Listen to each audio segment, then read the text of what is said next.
You guys, guess what's here? The Grinder 3. We wanted to bring you along on a little unboxing today. We're super excited to get to see this for the first time.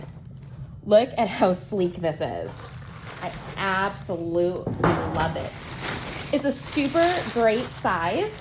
It's got an 11 by 9 work surface, which is plenty big for all your projects, yet not super bulky if you don't have a ton of room in your studio. I love that it comes in with a little built-in organization for your bits and your brushes. Awesome to have.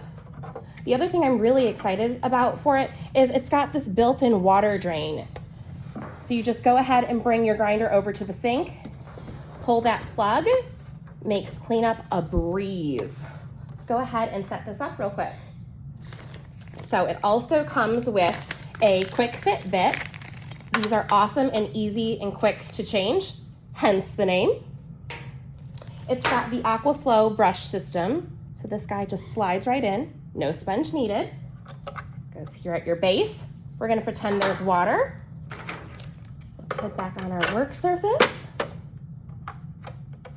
And we'll go ahead and put back that flexible splash guard. We'll just get this guy over here. I am so excited.